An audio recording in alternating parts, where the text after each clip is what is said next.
So I basically don't give a shit about housing or transportation whatsoever. Like I will literally live on a mattress on the floor in someone's basement if I have to. If that will save me the most amount of money. Like I don't right now. I'm in my apartment in Boston right now, but like I'm only paying $645 a month because I have some roommates with me and we got an awesome deal. So like that's Wow. saving on housing.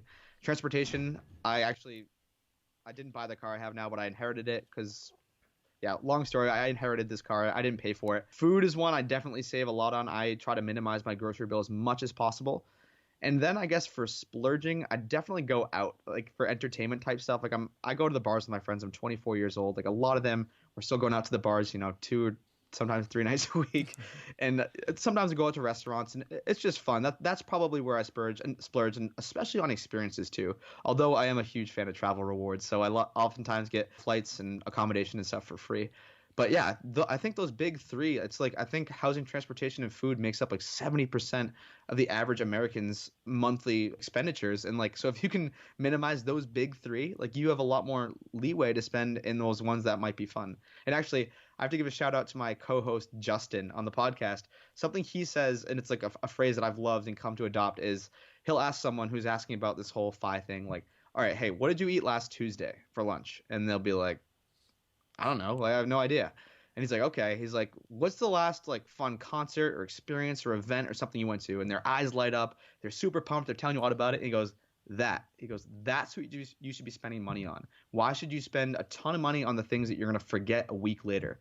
So I'm not one to, go out and spend $100 on a dinner because I literally might forget that dinner a week later. And it's so easy to rack up those really expensive, nights of going out. So I try to really spend on the things that I will remember, the things that will influence my life, like travel and meeting people and going out and networking and stuff like that. Awesome. And you mentioned travel rewards. Any quick tips for, people that haven't been taking advantage of that? Yes. Okay. So a lot of people, it's like such a scary thing, and people are like, this has to be a scam, right?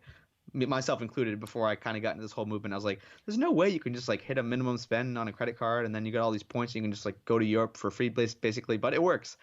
So for people who've never kind of gotten the space before, do a little bit of research. But there's just some like boilerplate easy cards to start with. Like a lot of people, I tell them Capital One Venture or like the Chase Sapphire Preferred. Like those are super easy cards to get and then not get. You have to have a decent credit score, Hmm. but to figure out how to use. Like basically the gist of travel rewards is you're trying to hit all these different sign up bonuses. So like I have actually my one of my Chase cards right here, and so I got the Chase card. You have a 3 month window to spend $4,000, and then if you hit the minimum spend within that window, you get this big sign up bonus. It was like 60,000 points.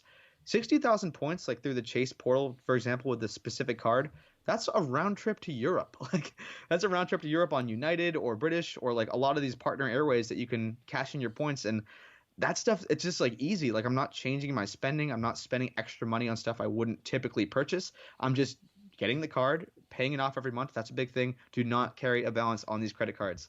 I've heard of people who are like, yeah, I love travel rewards, like, but I have a $3,000 credit card balance. I'm like, that's not that's not how to do it. But yeah, man, like it's just get started, and you don't have to get crazy with it. Like I've had like 25 cards at this point because I'm like really into this stuff. But just get one, and once you get the feeling of it, and it's fine if you don't get another card for another year down the road. But if you can get one cool free vacation or flight out of it, that is totally worth it in my book. Oh yeah. And another vote for Chase. I think I have a Chase Inc., which is the business version. And Yeah. going back to the expenses, my business spends a decent amount of money. So I think I got 80,000 points for spending, say, $5,000 in 8 months, or sorry, in Yep. 6 months or something like that. So yeah, you can accumulate points. And then if you get a business card, you know that you're always accumulating points. And I don't look too often, but yeah, I have a ton of points. So you could just switch around, like you said. You don't have to go crazy, but you can take advantage if you're already spending the money anyway. Absolutely. Yeah. Definitely don't change spending. But actually, I'm curious, have you cashed in on any cool vacations or anything?